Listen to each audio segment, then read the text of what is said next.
जैसे थोड़ी देर पहले बात हो रही थी, आज बड़ा दिन है, भारतीय खेल के लिए बड़ा दिन है। देखिए दोपहर के 2:30 बजे हैं। अगले 60 मिनट में हम खेल की बात करेंगे, क्योंकि खेल एक नहीं है।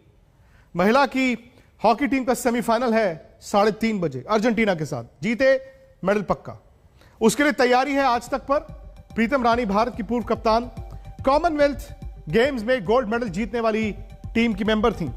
साथ ही साथ मेरी 3 सहयोगी मंजीत सहगल इस वक्त सविता पूनिया के घर पर हैं, ऐश्वर्या पालीवाल नेहा के घर पर हैं और अनीशा कप्तान रानी रामपाल के घर पर। साथ ही अब से ठीक 15 मिनट बाद भारत के 2 रेसलर्स रवि दहिया और दीपक पूनिया, ये दोनों उतरेंगे सेमीफाइनल बाउट। सेमीफाइनल बाउट का मतलब है जीत गए तो मेडल पक्का। और आज तक पर खास मेहमान कौन है हमारे साथ? 2012 ओलंपिक मेडल जीतने वाले योगेश्वर दत्त, उनसे भी बात करेंगे। अब यह भी जानते हैं कि 3:30 बजे भारत और इंग्लैंड के बीच नॉटिंघम टेस्ट मैच का आगाज होना है। 3 बजे टॉस होता है। सुनील गावस्कर और मदन लाल भी हमारे साथ रहेंगे। ये देखिए आज तक की स्क्रीन पर क्या क्या चल रहा है। इसके अलावा आपने यह भी देखा था कि भारत लौटने पर पीवी सिंधु का इंटरव्यू एक्सक्लूसिव। लवलीना भले मेडल आज गोल्ड नहीं जीत पाई, वहां से मेरे सहयोगी राहुल रावत ने एक एक्सक्लूसिव इंटरव्यू का आपका भेजा। मैं सीधा आपके पास आता हूं योगेश्वर। 2012 2 मेडल आए थे भारत के कुश्ती में, बीजिंग में 1, रियो में भी 1। इस बार कितनी उम्मीद करते हैं? और रवि दहिया और दीपक पूनिया 15 मिनट बाद, इनमें से कौन खुशखबरी दे सकता है? सबसे बड़ी बात यह है कि लगातार 3 ओलंपिक में कुश्ती से मेडल मिले हैं हिंदुस्तान को, और ये टोक्यो ओलंपिक में भी आज हमारे 2 पहलवान सेमीफाइनल में हैं। बहुत खुशी की बात हमारे लिए। और दोनों ही बड़े बेहतरीन कुश्ती लड़े हैं। 57 में रवि भी और दीपक पूनिया भी 86 में। और मेरे को लगता है कि ये फाइनल में जाएंगे और ज्यादा चांस है, रवि दहिया के बहुत ज्यादा चांस है फाइनल में खेलने की। और दीपक पूनिया ने भी बड़ी अच्छी वापसी की चाइना के साथ, जब उसकी बाउट थी। लास्ट बस कुछ 6 या 7 सेकंड बची जब उसने पॉइंट स्कोर किया, सेमीफाइनल में जंगा बनाई। अमेरिका के साथ दीपक पूनिया कुश्ती है, अमेरिकन पहलवान वर्ल्ड चैंपियन है। और वैसे तो world champion silver medallist Deepak Punia भी है। मुकाबला अच्छा होगा इनका, पर पहले कभी इनकी शायद कुश्ती नहीं हुई है। पर रवि दहिया की कुश्ती कजाकिस्तानी पहलवान के साथ हुई है और काफी स्कोर से रवि दहिया ने कजाकिस्तानी पहलवान को हराया है। तो अगर ये पहले हराया है रवि ने इस कजाकी पहलवान को और बड़े मार्जिन से आपने कहा, तो फिर तो कॉन्फिडेंस, सबसे बड़ी चीज तो कुश्ती में यही है कि आप क्या सोच कर जाते हैं, क्या लेकर जाते हैं। तो क्या हम ये माने कि आज रवि और दीपक या तो दोनों या एक कम से कम भारत को 3 से 4 मेडल तक ले जाएंगे? देखिए बिल्कुल, हम तो चाहेंगे और मैं खास चाहूंगा कि दोनों फाइनल खेल लें, देश के लिए गोल्ड जीते। पर हमें यह भी पता है कि कुश्ती है, कौन पहलवान किस लेवल का है, किस तरीके का है। वैसे तो दिन होता है। और आज जिस तरीके से इन दोनों पहलवानों ने कुश्ती लड़ी है, बड़ी बेहतरीन कुश्ती लड़ी है। बिल्कुल आपने भी कुश्ती देखी भी होंगी, बिल्कुल प्रेशर में नहीं थे, दबाव बिल्कुल नहीं था। नहीं तो पहली कुश्ती में थोड़ा अंडर प्रेशर रहता है खिलाड़ी, कोई भी खिलाड़ी हो, कोई भी कंपटीशन हो, तो पहले कुश्ती में थोड़ा कुछ दबाव रहता है। पर ये दो कुश्ती लड़ सके हैं, दबाव बिल्कुल नहीं है इनके ऊपर। और कुछ ही देर में हमारे पहलवानों की कुश्तियां स्टार्ट होंगी। हम उम्मीद करते हैं कि हिंदुस्तान को आज खुशी का मौका मिले, गर्व महसूस हो। और जैसे लगातार 3 ओलंपिक में कुश्ती से मेडल मिले हैं, आज उसकी शुरुआत हो टोक्यो ओलंपिक में भी। और योगेश्वर देखा जाए, अभी तो रवि दहिया और दीपक पूनिया आज सेमीफाइनल में पहुंचे हैं। अभी आपके जो मेन 2 कंटेंडर्स हैं, बजरंग और विनेश, इन्होंने अपने अपने बाउट लड़ने हैं। बिल्कुल, विनेश का कल और बजरंग का परसों मुकाबला है। विनेश भी बड़ी अच्छी फॉर्म में है, बजरंग भी। विनेश से तगड़ी बस एक, जहां तक मेरा मानना है, क्योंकि मैंने काफी कुछ चीजें देखी है, जापानी पहलवान से विनेश को थोड़ा खतरा है। और तो विनेश ने सबको रखा है, उसके साथ कुश्ती कड़ी होगी।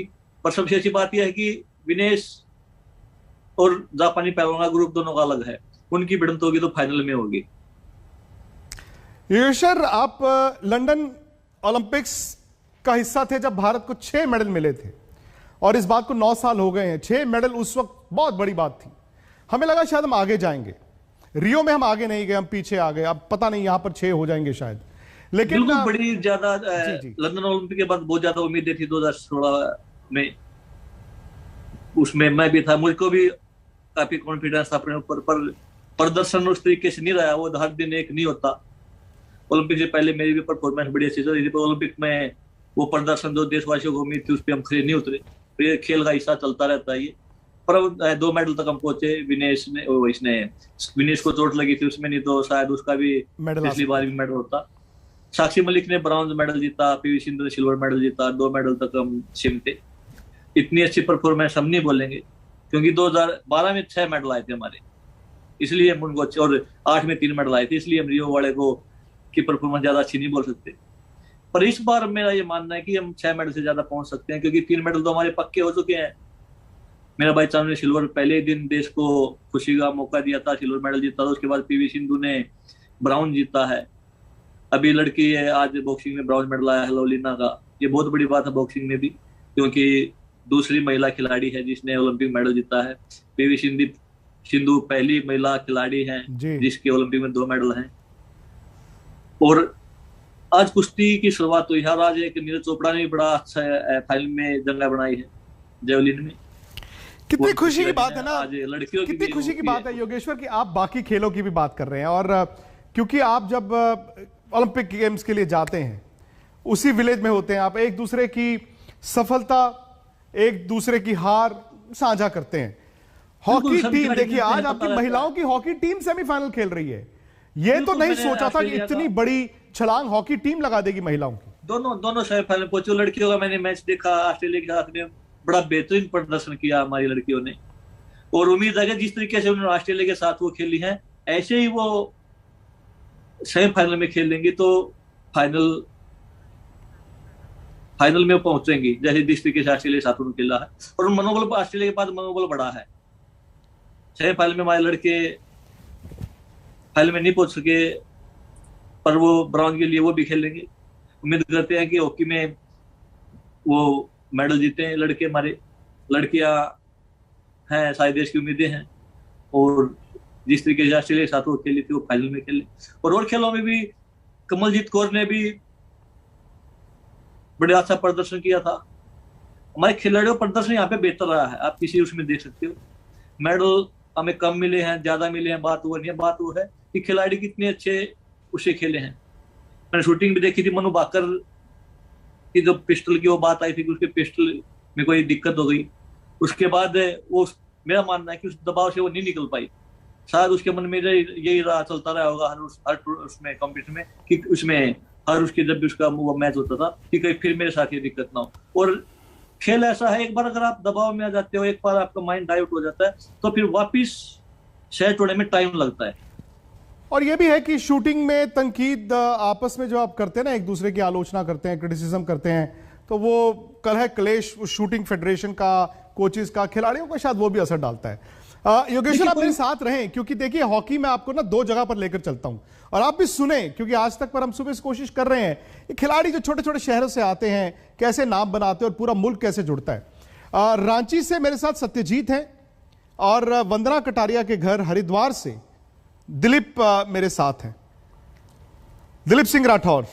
दिलीप, वंदना कटारिया ने खेला बड़ा जबरदस्त है, लेकिन इस वक्त परिवार में चल क्या रहा है? परिवार में सुबह से बिल्कुल जश्न का माहौल है। 2 अलग अलग चीजें चल रही है। एक तरफ जश्न का माहौल है और दूसरी तरफ मंदिर में पूजा अर्चना चल रही है, क्योंकि 3:30 बजे से मैच शुरू होना है।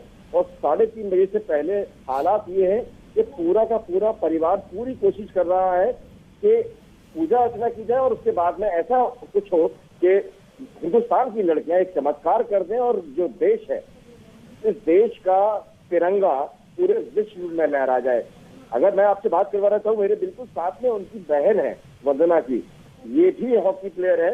और किस तरीके से वंदना ने जो ये चुनौती है उसको पार किया। एक वक्त ऐसा भी था विक्रांत, जब उनके पास हॉकी स्टिक खरीदने के और जूते खरीदने के पैसे तक नहीं होते थे।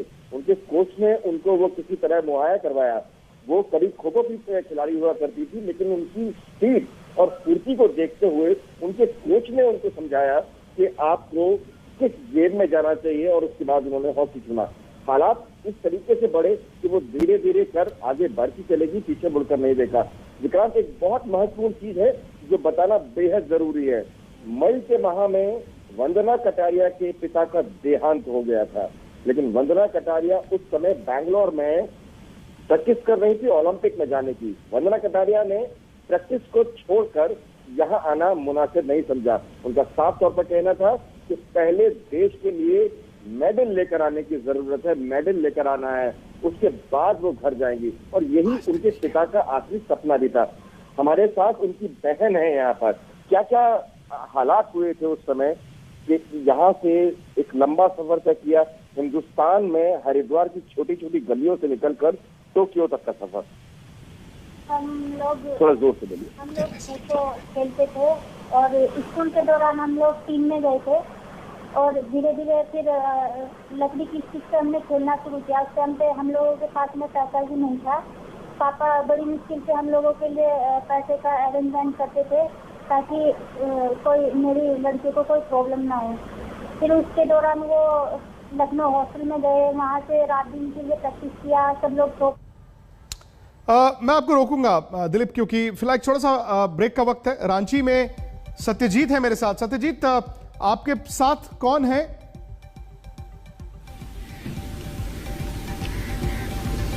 देखिए विक्रांत, यहाँ पे ये एस्ट्रोटर्फ स्टेडियम है जहाँ निक्की प्रधान और सलीमा टेटे प्रैक्टिस करती है। जब भी कैंप से वापस आती है, इंडियन कैंप से, तो यहीं पे वो प्रैक्टिस करती हैं। चूंकि यहाँ पे एस्ट्रोटर्फ जो स्टेडियम है वो भी गिने चुने हैं। निक्की प्रधान जिस जगह से आती हैं वहां से 28 प्लेयर निकले हैं जो नेशनल और इंटरनेशनल रिप्रेजेंट कर रहे हैं, लेकिन उस पूरे इलाके में एक भी स्टेडियम नहीं है। जो एस्ट्रोटर्फ स्टेडियम खूंटी में हुआ करता था वो भी खराब हो चुका है। इस वक्त जो है स्पोर्ट्स कोऑर्डिनेटर हैं इस स्टेडियम के, रिंकू जी हैं, इनसे हम सीधे बात करते हैं। रिंकू जी, ये बताइए कि सलीमा टेटे, निक्की प्रधान गई हैं, कैसे आप लोग चीयर अप कर रहे हैं? क्या अरेंजमेंट है? यहाँ पे बड़ा प्रोजेक्टर लगाया जा रहा है सुने हैं, और फॉर्मर जो प्लेयर्स हैं समुराय टेटे, असुंता लकड़ा, ये लोग भी यहाँ पे पहुंच रही हैं। बिल्कुल बिल्कुल, सारे खिलाड़ी यहाँ पहुंच रही है। हाँ। जो भी फॉर्मर हमारे इंटरनेशनल प्लेयर है, झारखंड से कई खिलाड़ी है जो भारतीय महिला हॉकी टीम का नेतृत्व भी किया है। असुंता लकड़ा, सुमराई टेटे,